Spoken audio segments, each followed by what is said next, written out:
कर चलते हैं सीधे बहरचाई, जहां पर सीएम योगी आदित्यनाथ ग्रामीण वासियों से वार्ता कर रहे हैं।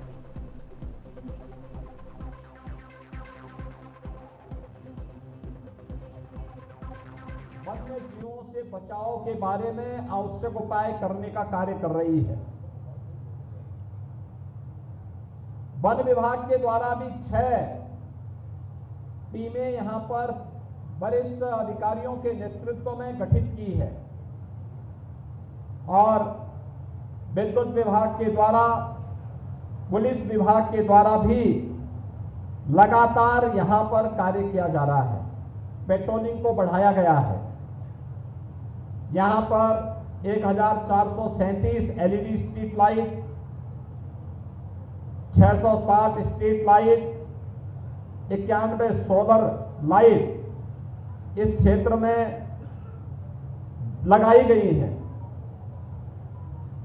इस सब के बावजूद हमें 4 ऐसे बच्चों को खोना पड़ा है जो इस दुर्दांत हमले में अलग अलग घटना के शिकार हुए हैं। केसरगंज की मजरा टोकली में ज्योति नाम की एक बच्ची को, महसी में भोरी की कुमारी संध्या पुत्री दिनेश को, केसरगंज के अंकेश पुत्र रक्षाराम को और केसरगंज में ही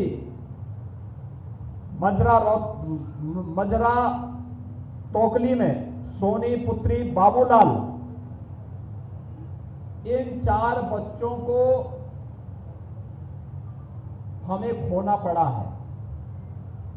16 लोग अब तक इस भेड़िए के हमले से घायल हुए हैं, जिनमें केसरगंज के मजरा टोकली से श्रीमती शिवरानी पत्री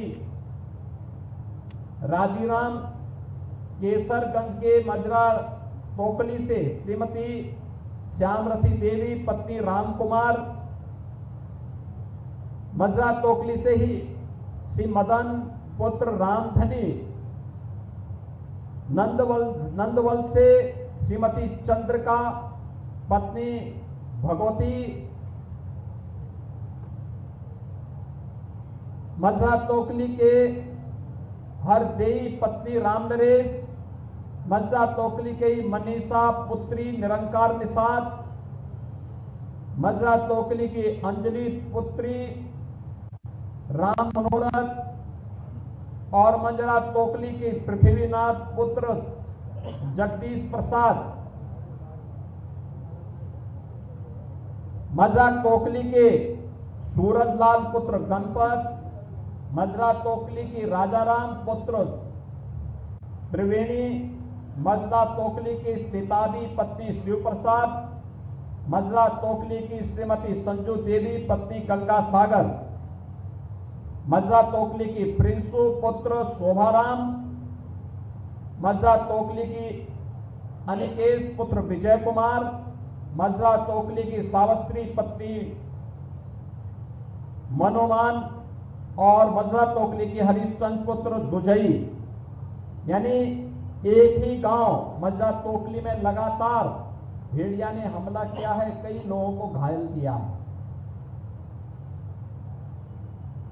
मृतक बच्चों के परिवारजनों को 5-5 लाख रुपए की सहायता दी है और मैंने अभी प्रशासन से कहा है कि जिनके पास पक्का मकान नहीं है उनको तत्काल एक पक्का मकान दें और जिनके पास मकान है लेकिन दरवाजा नहीं है वहां तत्काल सरकार की ओर से दरवाजा लगवाने की व्यवस्था भी उनके लिए करवाएं। जिनके घरों में अभी शौचालय नहीं बन पाया है उन लोगों के घरों में तत्काल शौचालय का निर्माण करें। जो लोग घायल हुए हैं प्रत्येक को एंटी रेबीज का वैक्सीन जरूर लगवा लें, जिससे रेबीज फैलने न पाए, क्योंकि हर वन्य जीव में हर जीव में याद रखना कि उसके काटने से रेबीज फैलने का खतरा रहता है और यह जानलेवा होता है। हर हाल में उसका वैक्सीन इन्हें उपलब्ध करवा दें और सब पे जरूर लगवा दें। और बाकी जिन भी परिवारों के पास अपने मकान नहीं हैं, पक्के दरवाजे नहीं हैं, अभियान चला करके उनके दरवाजों को लगवाने, जिनके घर में शौचालय नहीं उन्हें शौचालय बनवाने, लाइटिंग की व्यवस्था करने, पीड़ित परिवारों को असंभव सहायता करने के साथ ही भेड़िया पकड़ में आता है ठीक है, नहीं तो वन विभाग की टीम शूटर बुला करके उसको मारने की कार्रवाई भी करे। कोई इसमें किसी भी प्रकार से हमें प्रयास होना चाहिए कि जिंदा पकड़ा जाए, लेकिन अगर जिंदा पकड़ में नहीं आता है तो उसको जिस भी रूप में है, लेकिन यहाँ के लोगों को उससे मुक्ति मिलनी चाहिए।